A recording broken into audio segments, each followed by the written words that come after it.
চট্টগ্রাম বিশ্ববিদ্যালয়ের ডি ইউনিটে যারা ভর্তি পরীক্ষা দিয়েছো তোমাদের কিন্তু রেজাল্টটা পাবলিশ করেছে।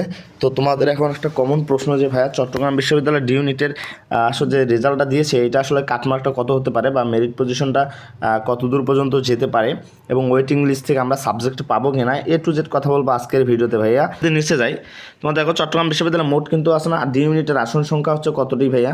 তোমাদের হচ্ছে 850টি হচ্ছে ডি ইউনিটের টোটাল আসন সংখ্যা হচ্ছে 850টি। এখন হচ্ছে তোমাদের রেজাল্টটা পাবলিশ করেছিল কম্বাইন্ড রেজাল্ট, অর্থাৎ তোমাদের হচ্ছে ডি ইউনিটের রেজাল্টটা দিয়েছে, কম্বাইন্ড রেজাল্টটা দিয়েছে।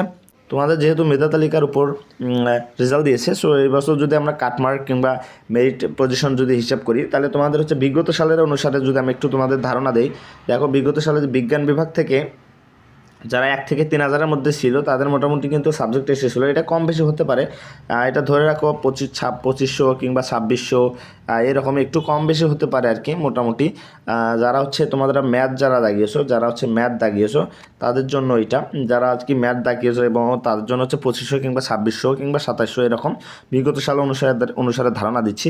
এবং যারা হচ্ছে মোটামুটিভাবে আইসিটি কিংবা ইকোনমিক্স জিকে এগুলোতে আইকিউ দাগিয়েছো, আইকিউ তারপর হচ্ছে ইকোনমিক্স তারপর হচ্ছে জিকে এগুলো যারা জাগিয়েছো আর কি মোটামুটি, সো তাদেরকে বলবো তাদের মোটামুটি তারা যারা হচ্ছে 3,000 থেকে 5,000-এর মধ্যে ছিল মোটামুটি সবাই সাবজেক্ট চয়েস দিয়ে রাখবা ইনশাল্লাহ। শেষ পর্যন্ত তোমার হয়তো বা একটা সাবজেক্ট চলে আসবে, তুমি মোটামুটি 3,000 থেকে 5,000-এর মধ্যে যারা সবাই সাবজেক্ট চয়েস দিয়ে রাখবা। আসার সম্ভাবনা অনেকটা আছে, অনেক পসিবিলিটি আছে যে আসার সম্ভাবনা অনেক বেশি, তো তোমরা দিয়ে রাখবা। আর 1,000 থেকে 3,000 যারা আছে তারা তো মাস্ট বি, হ্যাঁ তোমাদের আসার সম্ভাবনা অনেক মানে তোমরা পাবা ইনশাল্লাহ শেষ পর্যন্ত।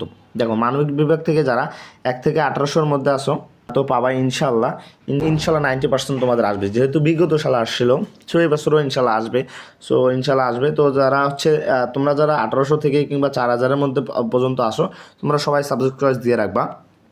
তোমাদের ওয়েটিং লিস্ট থেকেও সম্ভাবনা আছে অনেক বেশি আসার জন্য। তার মানে তোমরা অবশ্যই মাস্ট বি তোমরা হচ্ছে কী করবা, সাবজেক্ট চয়েসটা দিয়ে রাখবা। বিজ্ঞান বিভাগ থেকে যারা আসো তারা হচ্ছে 1 থেকে যারা 2200 পর্যন্ত আসছো বিগত সালে এরকম এসেছিলো, সো তোমরা অবশ্যই পাবা ইনশাল্লাহ ওয়েটিং লিস্ট থেকে।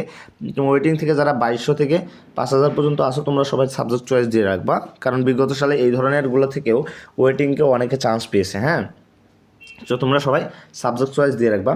এখন কথা হচ্ছে তোমাদের যে কোনো ধরনের আপডেট তথ্য সবার আগে আসলে আমি আপলোড দিয়ে দিব।